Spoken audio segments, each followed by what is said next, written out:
merci beaucoup à Salah tous nos sponsors ñi ñu gunge ci matinal bi suñu gan tey jile Amadou Gueye la moom moo jiite UNIS du Union des indépendants du Sénégal monsieur Gueye ñu ngi lay nuyu di la ziar. bonjour Nata maa ngi lay nuyu. bonjour. di leen remercier ci seen invitation. di nuyu Cheikh Daouda ak Chérif. jërëjëf merci beaucoup monsieur Gueye alors actualité bi bëri na Chérif dañ lay bàyyi rek nga tàmbali waxtaan bi. waaw waxtaan bi mooy actualité bi barki Dembo Ndiaye premier ministre génn na am lu wax ñu jàpp ni Sénégal am na lu koy yot muy crise institutionnelle yow nag li tax ñu woo la sax da nga def benn contribution publier nga ko tuddee ko il faut refuser la manipulation appel à la responsabilité presse acteurs politiques citoyens contre la crise fictive au sommet de l'État lu tax nga jàpp ne lii crise fictive la. waaw merci Chérif waaw crise fictive c'est-à-dire fu ñu toll nii. je pense que d'ailleurs premier ministre Ousmane Sonko sax wax na ni Sénégal amul crise tey Sénégal yëpp mën nañu constater que les institutions fonctionnent normalement. amul crise diggante Assemblée nationale ak l'exécutif diggante exécutif ak le pouvoir judiciaire amul. Crise entre le Premier ministre avec ses ministres donc tout fonctionne normalement donc loolu dafa waroo ak affirmation boobu mu bëgg teg ne que Sénégal dafa am crise ñun dañ jàpp ni daf koy wax parce que il est dans un jeu de manipulation c'est de la diversion maanaam suñ toppee li muy wax moom parce que li mu wax en réalité c'est très simple dafa ne le Sénégal a un problème d'autorité xam nga autorité moom mooy la première fonction de l'État waaw donc loolu daf ko teg c'est une attaque loolu lañ ko interpréter ça comme une attaque contre le président Diomaye Sonko mais encore une fois dama bëgg rek balaa ñuy dugg ci conséquences yi ñu constater est-ce que loolu mu wax sax am na te ñun dañu jàpp ni tey loolu ce n'est pas avéré kenn constaté wu ko au sein de l'État kenn constaté ko entre les institutions kon kooku c'est un fait qui n'existe pas kon lan moo tax mu wax ko man jàpp naa ni suñu tey toppee moom li muy wax on va aller vers une polarisation entre les pro-Sonko et les pro-Diomaye commencé na sax te loolu foofu la crise bi di amee foofu lay amee des lignes de fracture foofu lay amee crise donc la crise n'existe pas encore mais sortie boobu mu def jam société civile jam Sonko jam les partisans de Sonko jam l'opposition jam ñëpp le résultat loolu mooy indi fracture parce que des na tuuti ça va être ministre bi pro Sonko la wala pro Diomaye juge bi décision bi mu jël daf ko def parce que Diomaye moo ko sant parce que dafay xeex Sonko ba ci opposition bi di nga gis ñuy jóg di dem jàppale Diomaye contre Sonko ba ci famille yi dinañ dem ba ne man dama bëgg je suis pro Sonko nañu daaneel Diomaye c'est-à-dire que fi ñu jëm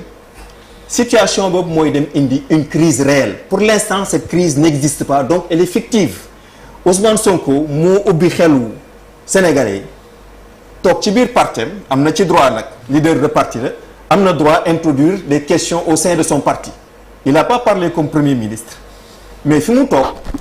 le indi crise boobu dugal ko formaté ko dugal ko ci boppu sénégalais yi ñu war a ñun ñëpp nag jóg di ci wax suba ak ngoon di créer ay camps comme li amoon entre Idriss Seck ak Wade créer une fracture au sein des ministères au sein de la magistrature parce que on va aller vers encore une fois li may wax une polarisation entre les pro-Sonko et les pro-Diomaye. Mais monsieur Gueye, est-ce qu'on peut dire qu'il n'a pas parlé en tant que Premier ministre parce que boo ko déggee keroog c'était tantôt en tant que président du parti Pastef tantôt en tant que Premier ministre surtout quand il disait qu'on me laisse gouverner nañ ma bàyyi ma gouverner. Non ça c'était pas le président de Pastef c'était le Premier ministre. waaw mais léeg-léeg moom daf ko tàmm moom il a très bien compris aujourd'hui am na yi nga xam ne su buggee wax lu ko neex day dem sol yére parti bi mais il sait très bien que c'est le Premier ministre réalité boobu. kenn mënu ko occulter mais dafay dem solo mbubu bi rek mbubu parti bi pour que du point de vue formel techniquement ñu ne ah il parlait comme chef de parti mais li nga wax noonu la réalité c'est le Premier ministre qui parlait mais nañu limité wu juste au chef de parti man dama ne am na droit moom te loolu du lu bees que Ousmane Sonko il a ses ambitions loolu du lu bees qu'il veut devenir président de la République loolu du lu bees li bees mooy qu'ils choisissent maintenant d'en faire une source de crise. Le fait que tout de suite mu dem léegi bëgg Sénégalais yi d'abord avoir un jugement négatif sur le président Diomaye Faye parce que la conclusion li ñuy wax mooy président Diomaye Faye matul kilifa. ku mat kilifa moom Ousmane Sonko. lan moo tax dëkk bi doxul parce que dëkk bi amul kilifa nu ñu koy régler nañu jël kii mat kilifa fal ko. Il vient d'introduire même un thème de campagne une fracture bi nga xam ni suñu demee ba génn ci nuance yi la question clé la discussion ça va être yow kan nga faral Diomaye nga faral wala Sonko nga faral. waaw mais loolu noonu moom mooy véritablement mandargal li ñuy woowee crise dans la mesure où c'est le président parce que moom bu demee mu ne Sénégal amul problème autorité la ñu am muy benn. La deuxième chose on sait que la constitution daf ne c'est le président de la République qui définit la politique de la nation et politique de la nation boobu ki koy exécuter moom mooy le premier ministre et son gouvernement léegi nag loolu nag bu demee ba nga xam ne yow yaa war a exécuter la politique gouvernementale tu dis que ki nga xamante ne moom mooy la définir la politique de la nation moom si bopp amul autorité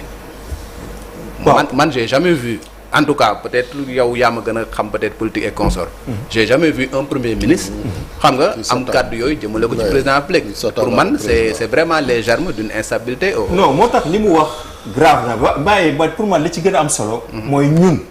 comment on va réagir est-ce que dañuy nangu tey Ousmane Sonko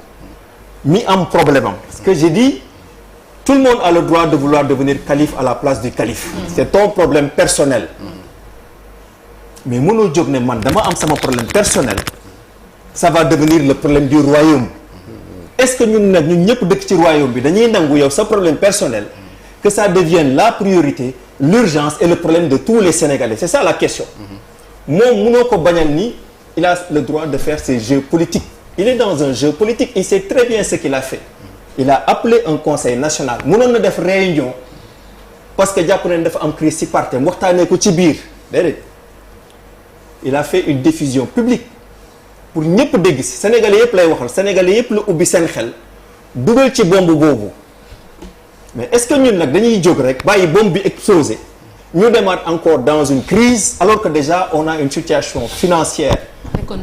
économique compliquée mu mel ni ñun Ousmane Sonko daal il peut nous manipuler parce que am na ci droit bi parce que soi-disant c'est un homme politique et que en fait tous on va juste accepter le fait qu'il veut nous installer dans la crise. mais léegi nan la ñu war def. non moi je me dis aujourd'hui il faut que d'abord il faut que ñu wax Sénégalais expliquer leen que d'abord le problème qu'il pose il n'existe pas il n'y a pas de problème d'autorité au sein de l'État sénégalais amul c'est-à-dire loolu mu wax du dëgg encore une fois nee naa la moom ci boppam benn exemple la jéem a indi pour illustrer problème autorité boobu nee na moom suñu waxee ay affaire ci moom ñu Diomaye du ci def dara te suñu waxee affaire ci Diomaye ñu agir mais loolu sax du dëgg. non mais est-ce que loolu kese la. non loolu sax loolu divergence yi non avant loolu sax loolu mu wax noonu c'est pas vrai. Ouais. C'est-à-dire le seul exemple qu'il a pu trouver n'est pas avéré tey koo laajoon Sénégal dañ lay wax au contraire soo xosee Ousmane Sonko. mais ñu tëj la mais Diomaye au contraire Diomaye kañ la fi tëdd. kenn donc l'exemple même qu'il a pu trouver c'est-à-dire aujourd'hui Badara Gadiaga rek exemple la ci. exemple la Badara mi nga xam. donc la réalité au contraire c'est que c'est lui qui effectivement en tout cas est la cause du ma ne toujours moom mooy joxe ordre je respecte les magistrats donc ce que je veux dire c'est que et moi j'ai cherché il n'y a pas un fait du point de vue institutionnel entre ministères entre institutions et même entre lui et Diomaye qui peut faire que loolu mu wax muy dëgg li mu wax ce n'est pas vrai léegi. mais am na aussi xam nga yemul ci mbir moomu kese ak réew mi nu muy doxee tamit. par exemple sur le plan diplomatique gis nañ ni le premier ministre ak le président seen yoon bokkul premier ministre gis nañ voyage am bu mujj bi fu mu dem Chine avant muy dem Chine dafa yëkkati ay kaddu jëmale ko États-Unis ñu xëy quelques jours président de la République dem États-Unis est-ce que yooyu tamit du ay divergence yoo xamee ni dafa am seen biir ci orientation bu diplomatie Sénégal Cheikh Tidiane xam nga su nekkoon loolu ñoom ñoo wax Diomaye mooy Sonko Sénégal bi nangul leen ko le Sénégal a accepté politiquement que dafa am benn duo une paire, un couple, un tandem comme frère ñu jiite leen ñu nangul leen ku nekk premier ministre jóg di dem Guinée di dem seeti dëkku AES président di dem effectivement bëri na ñu wax ni la diplomatie et les ministères de souveraineté effectivement président de la République rek c'est son truc exclusif mais ñoom ñaar ñoo ko nangulante sénégalais nangul leen ko donc kooku du crise su nekkoon tey Ousmane Sonko dafay def loolu contre la volonté de Diomaye ñu mën a wax ni président premier ministre mu ngi jël ay sañ-sañ yi nga xam ni président joxu ko waaye président de la République moo ko nangul ne man je veux un premier ministre fort et qui le fait peut-être de manière réaliste en se disant il a une certaine légitimité politique donc foofu amul crise tey su doon am crise mooy Diomaye jóg ne le président le premier ministre empiète sur ses prérogatives kon foofu il y a pas de crise au contraire on peut même trouver qu'il y a une certaine harmonie kii jóg dem Chine yow nga dem États-Unis vous vous complétez il y a pas de contradiction amul contradiction ba léegi amul orientation économique politique wala sur le plan diplomatique bi nga xam ni Ousmane Sonko ak Diomaye dañ ci waroo amul. mais même si le président Trump a clairement dit que moom rencontre yi mu doon def c'est pour contrer l'influence de la Chine par exemple. mais loolu Trump la mais déggul leen Sonko ak Diomaye. kii ne man Chine la préférée que ne États-Unis la préférée et d'ailleurs Sénégal amul sax position diplomatique boobu. Sénégal depuis longtemps dafa justement kon loolu tamit y a pas de non mais ñëpp la mais y a eu cette déclaration du PM contre les États-Unis boo xamante tamit mi ngi ci mais loolu commencé wul rek ak États-Unis loolu Abdoulaye Wade sax léeg-léeg mu amoon des déclarations contre les pouvoirs impérialistes mais loolu encore une fois su doon xool crise bi laa la bëgg wax amul contradiction entre Diomaye ak Sonko c'est-à-dire soo doon seet seen diggante sax tu ne vas pas trouver de crise ñun nag il faut loolu nag laa bañ nag ñun Sénégal il faut pas ñu éviter loolu il faut pas que ñun mu dugal suñu bopp une illusion de crise ñu commencer di ko alimenter nag ak suñu analyse parce que nag ça va aller crescendo suba benn ministre dina jóg def dara ñu ne débat de waayu Diomaye la loolu moo tax mu def ni Sonko et bu yàggee même sur les choix économiques mais loolu commencé na parce qu'on a vu des gens qui font allégeance. mooy le piège moi je dis nag démb le président da doon jaale. Mouhamadou Buhari ci chef de l'État xale yaa ngi fa di wane quand même seen taxawaay ne ñoom Sonko. moo tax ma ne la responsabilité des acteurs politiques de la presse de la société civile parce que ñoom ñoo taxawee posture de leader. ñoom li Sénégalais yi li dugg seen bopp ci yéen presse bi lay jóge ci acteurs yi politique yi lay jóge ci société civile bi lay jóge suñu demee nag ba dugg ci jeu boobu nga xam ni moom la Ousmane Sonko bëgg génne mais presse bu na leen tere liggéey dégg la non lu ma ne parce que journaliste dañ leen jàngal ne leen xaj bu màttee nit du information mais nit ku màtt xaj information la mais un premier ministre qui s'attaque à un président de la République quand même loolu c'est inédit musul am mais je suis d'accord c'est de la matière pour la presse mais Chérif moi je pense que yéen ak ñun ñëpp on doit aider les Sénégalais à faire la différence entre les faits et les choses fictives nee naa la encore une fois xam nga depuis Ousmane Sonko wax ni que dafa am problème d'autorité mais on prend ça comme acquis mais il y a pas de problème d'autorité c'est-à-dire pourquoi on veut être là à discuter à expliquer la situation les blocages les situations économiques de ce pays par un fait qui n'est pas avéré li mu wax noonu encore une fois moom ci boppam xam nga préparé na ko su amoon 2-3 exemples yu mu mën a indi teg dina ko indi teg mais il ne peut pas aujourd'hui trouver un seul exemple pour illustrer qu'il y a un problème d'autorité et d'ailleurs aujourd'hui s'il y a quelqu'un qui a l'autorité au-delà même de ce qui est prévu par ses compétences mais c'est le Premier ministre donc où est la crise par contre soo xoolee li muy wax ni mooy ne Sénégal doxul parce que dafa am crise d'autorité économie bi doxul lu tax parce que dafa am crise d'autorité justice bi doxul dama ñuy jàpp sàcce lu tax parce que dafa am crise d'autorité lu tax parce que Diomaye fu am autorité moom moo am kii je veux dire mais quand même on va pas les Sénégalais encore une fois rentrer dans on est en 2022 Sénégal trajectoire bu mu jël depuis 2021 avec tous les sacrifices qu'on a fait l'urgence de la situation économique on doit aller dans une renégociation de nos rapports avec les partenaires financiers avec le FMI la Banque mondiale le secteur privé on dit qu'on a un plan de relance lui il dit qu'il a un plan de redressement loolu yëpp ñu bëgg ko jël teg ko fële ne léegi priorité bi mooy la crise entre Diomaye ak Sonko moi je me dis si on le fait alors il faudra considérer que Ousmane Sonko au-delà du PASTEF non Sénégal fu ko neex la koy jëmee parce que il suffira mu jël benn déclaration dugal ko ci boppu sénégalais yi ñu tëlalal yi encore et le pays va se retrouver dans une situation d'instabilité jusqu'à encore une fois dans les foyers et la situation et la question ça va être tu es pro Sonko ou tu es pro Diomaye. C'est pas ça l'important aujourd'hui c'est la situation économique et financière. Oui, mais est-ce que monsieur Gueye, est-ce que le président du parti Pastef nekkul di confondre peut-être appareil étatique ak appareil politique? Est-ce que nekkul di def un peu. Non, day utiliser appareil politique gis nga sax depuis le début Pastef. mosuñu daje pour structurer le seen parti bi. C'est que léegi toog na. mais nee na léegi ñu def waaw léegi këf na ko mais encore une fois kañ la ko def. C'est quand il a voulu manipuler parce que aujourd'hui il veut montrer en fait il prépare sa base il veut montrer que lii muy wax nii du moom. que parti bi moo ko wax mais là aussi. biir Pastef gisu leen benn organe benn frange. wala même des leaders politiques yu jóg indi problème bi muy wax moom problème bi moom moo koy dugal Pastef. waaw mais commencé na parce que femmes yi mouvement des femmes daf nañ communiquer démb. non ça va continuer moo tax ma ne manipulation la. gis nga nag sénégalais nag il faut quand même ñu am maturité ràññee la stabilité de ce pays c'est la responsabilité de tous les Sénégalais. Absolument. mënuñu bàyyi benn nit. parce que moom jàpp na ni peut-être il est dans une situation difficile il a une impasse judiciaire il a une impasse au niveau du Parlement économique il a une impasse économique mu ne Sénégalais yi les 18,5 millions de Sénégalais leur enjeu leur priorité dama ko jël teg ko fële et puis les choses vont se tourner. mais c'est pas nouveau ci Sonko moom ay problème boppam yaa ngi dugg Sénégal saa yoo woowee Sénégalais parce que problème boppam mais est-ce que dañuy bàyyi mu continuer donc aujourd'hui pour moi l'irresponsabilité c'est de le suivre et de créer la confusion il faut l'exposer il faut qu'on lui dise écoute tu retournes t'occuper de l'économie si tu réussis l'économie Diomaye su bëggoon toog sax Sénégalais ñoo koy wax wàccal Sonko yéegal mais si tu n'es pas en mesure avec tous les pouvoirs qu'on t'a donné de réussir l'économie tu ne vas pas nous manipuler pour ensuite ne da ngay yéeg et ensuite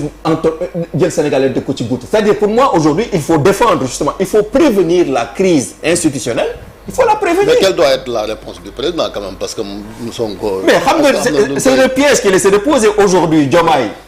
tontu bu ñagas bu mu ko indil. ñu ne crise bi am na. léeg-léeg sax ñu xalaat ni peut-être c'est de l'ignorer moi je pense que il faut que lui-même le président il fasse preuve de sérénité encore que. man je sais pas dafa am li nga xam ne bëgguma ci spéculer mais je ne sais pas dans quelle mesure moom li muy def ni ànd na ci ak Diomaye je ne présume pas que il l'a fait seul sans Diomaye parce que moom nee na il est partant pour des stratégies pour que Sonko yëg su nekkee man ak yow far mun naa la nii la ñuy jouer game bi donc je veux pas spéculer non je veux pas mais Poutine ak Medvedev nee na ko damay dem bàyyi nga yéeg après ma ñëwaat donc loolu je non mais wax na ko sax ne am na lu waxante woon ca donc man je veux pas rentrer dans le jeu pour dire Sonko moo attaqué Diomaye yëgu ko je n'en sais rien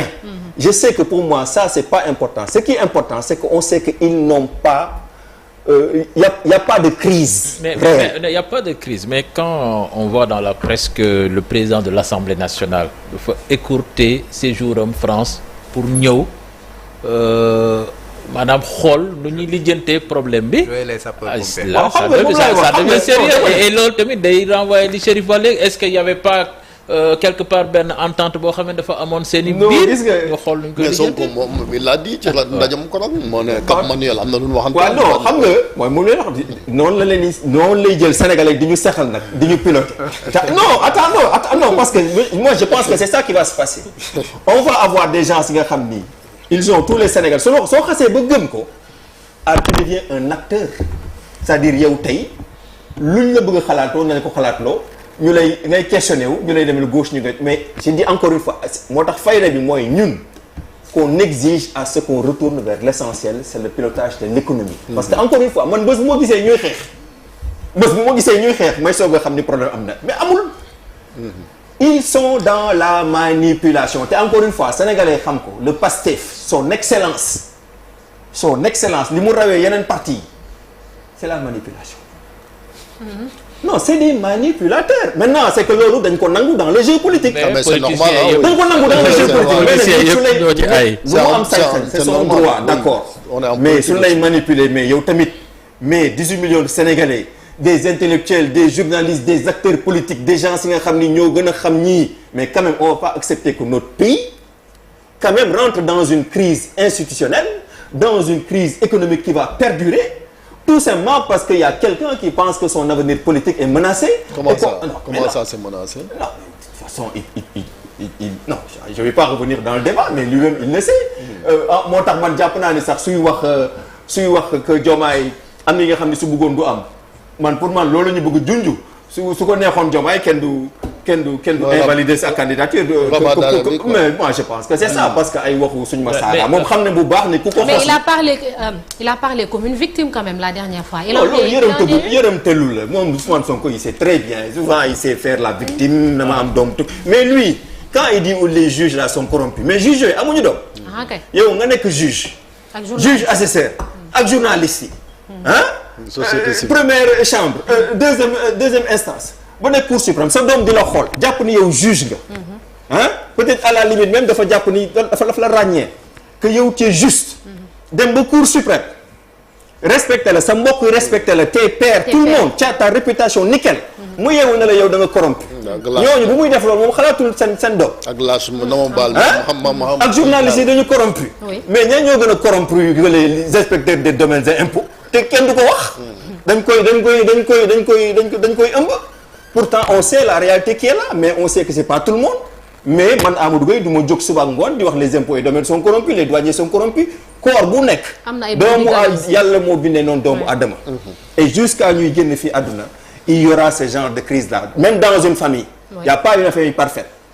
doo nekk sëriñ nekk diplômé dans ta famille xale yi dañuy uute il peut y avoir des gens qui ont une faiblesse nit sax yow toujours on a des faiblesses donc loolu mu bëgg jël moom am na droit tey xas nit ñi saaga leen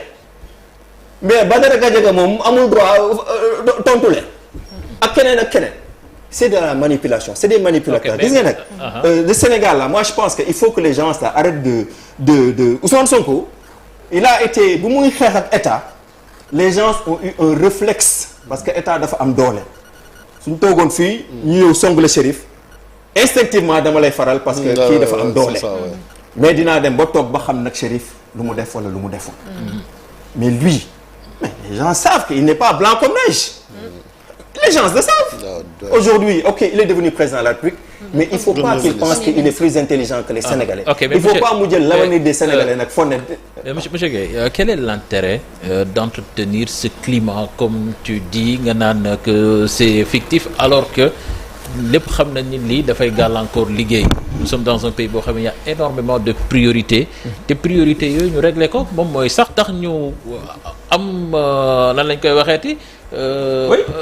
kilo ñëw naan ña ngay laajaat réew mi 2029 mais loolu soo ko deful te ak li xew ni ñëpp xam nañ ni lii day gàllankoor liggéey moi je pense que quelle que soit la stratégie muy teg moi je sais j'ai la certitude qu'il va échouer je le sais qu'il va échouer mais sauf que non c'est-à-dire aujourd'hui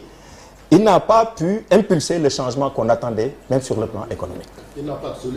il n'a pas de solution mais c'est pas la fin du monde nit am na loo jéem ñaar ñetti yoon sax am na livre solution voilà non solution bon kooku c'est un livre de généralité ku ko lire xam ni voilà donc il sait que sur ce plan il ne va pas échouer il va échouer et donc ce qui lui reste c'est l'émotion la manipulation d'abord lii dafay mobiliser sa base nag parce que Pastef moom li ñu bëgg nga leen société civile ñu song ñoom c'est ça qui les mobilise boycotté TFM ñu song ñoom toog nii il faut nga wan leen ay adversaire comme ça ñu rallier wu derrière Ousmane Sonko et te loolu moo koy permettre mu soi-disant ne dafay jàkkaarloog tout le reste d'abord moo tax il les provoque moo tax ma ne il faut que les gens ñu amortir ko il les provoque et puis vous allez voir que partout il a attaqué la justice il a attaqué les gens il a attaqué la presse c'est ça nit da ngay xam sa base c'est un peu comme ce que Trump fait su buggee base bi rallié wu léeg-léeg mu wax benn affaire raciste gars yi nga xam ñoo raciste gën a ànd ak moom ok il sait que donc il est en train d'échouer sur ce côté maintenant il y a eu cette décision judiciaire qui lui barre la route pour 2029 te moom dafa waroon gore parce que yow ñi nga àndal ñu jiital la mais yàlla def finalement munoo dem nga ñu bàyyi la yow nga tànn nit mu yéeg kooku nangul la lépp décision bi du décision Diomaye c'est la Cour suprême kon yàlla atte na pour ne la bàyyil Diomaye yéegaat su nekkee sax da ngeen war a toogaat mais nga gore ànd ak moom xam ne ki nga àndal ki nga xam yaa ko fi teg tu vas être premier ministre et vous allez continuer ensemble mais tu as une analyse centrée sur ta propre personne que comme li ñuy waxee du ma lekk ci cere bi xaaral ma xëpp ko mais nag ni may dem ba xëpp ko dama koy jiiñ parce que l'analyse ce qu'il a dit c'est un thème de campagne hein. Le problème du Sénégal c'est l'autorité ki ko jiite amul autorité man maa am autorité te wax na ko avant su ma yéegoon wax yëpp du fi am su ma yéegee sàcc yëpp dama leen di jàpp. mais dafa na woon maay moom mooy man. mais léegi loolu bëgg dindi ba pare xam nga gi commencé nañ génne encore beneen thématique mais système bi dafa replier aussi vous écoutez leur idéologue là comment il s'appelle Ngagne Demba Touré. Il commence à expliquer que le système bi dafa reculer dugg ci retranchement justice et cetera. Il y a un avocat même qui l'a dit quoi nee il faut ñu nettoyer même. loolu moo tax dañuy soxla beneen mandat ak ki nga xam ne dafa am doole autorité pour daaneel ko c'est Ousmane Sonko c'est-à-dire ça je dis encore une fois respecter le droit aux gens de faire la stratégie politique. Ce n'est pas une licence pour manipuler les Sénégalais surtout si loolu dafa war a indi une crise institutionnelle. Et faire perdurer la crise économique loolu xam nga mën nga ko def ci wàllu politique mais mu bañ a am effet ci population bi. Là je peux comprendre. Mais su nekkee li ngay def dafay déstabiliser dëkk bi parce que lii ça va faire partie des éléments yi nga xam ni bailleurs de fonds ils vont en tenir compte su nekkee analyse bi ñu defoon yëpp sur le plan économique ak financier ñu gis ni c'est des éléments d'instabilité léegi ñu war si yokk li nga xam ni c'était une chance pour nous c'est la stabilité politique. ñu war a gis ni léegi maintenant il y a une instabilité politique majeure qui se profile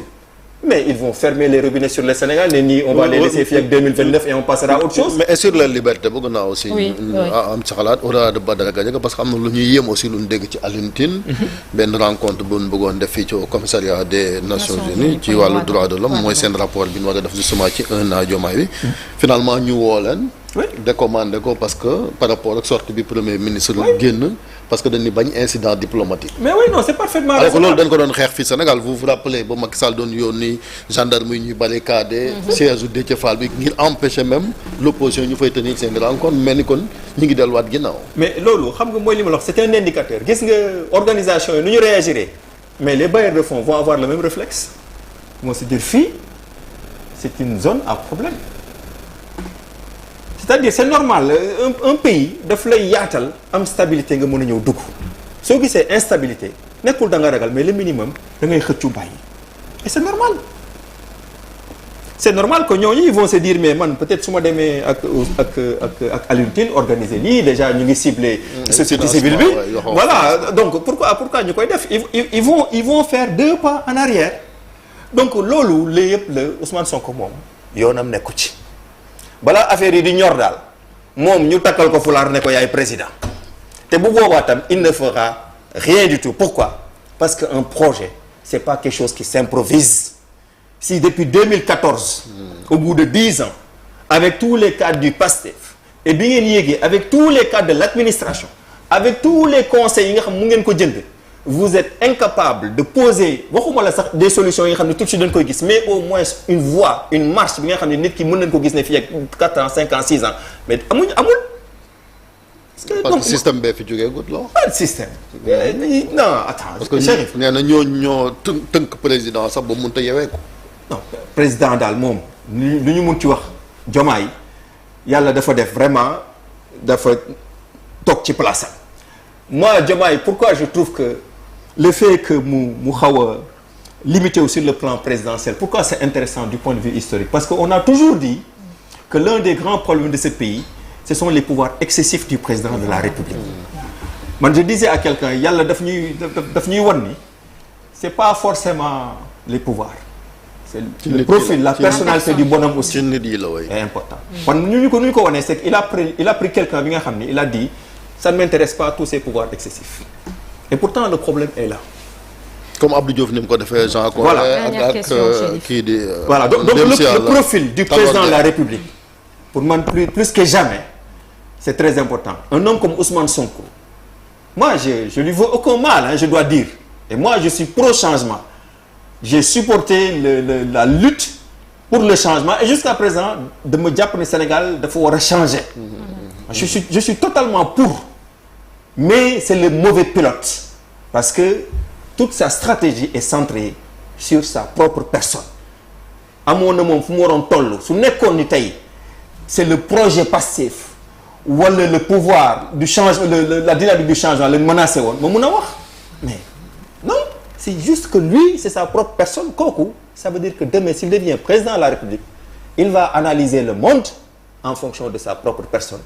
et su nekkee nii lay jóg di joxe ndigal contre Diomaye demain dina joxe ndigal contre benn khalife général et il y aura des jeunes qui vont le suivre attention ah oui on verra léegi Chérif il faut qu'on termine dernière question la dernière question c'est ça quoi parce que boo déggee yenn kilifa di wax yaa ngi dégg sax ñu ne même ministère de l'intérieur dañ ko war a jox ku nekk Pastef justice ku nekk Pastef mbiram parti état moom Sénégal mën nañ faa dellusiwaat ak lépp ñoom ñu akki moom waaw non loolu tamit moom lay naxee gaay bi c'est-à-dire ñi nga xam ne tey amuñu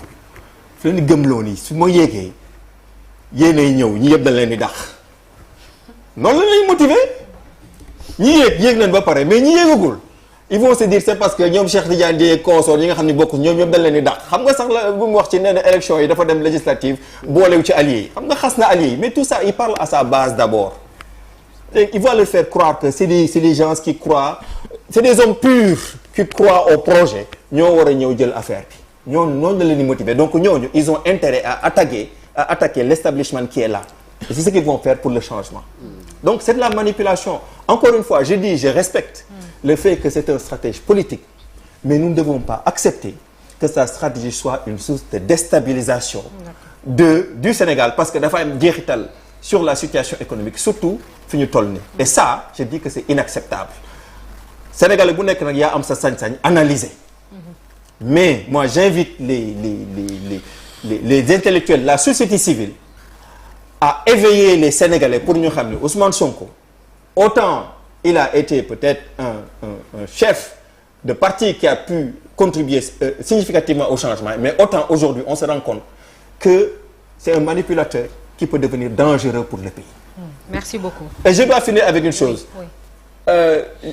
Je ne vois pas pourquoi vous classez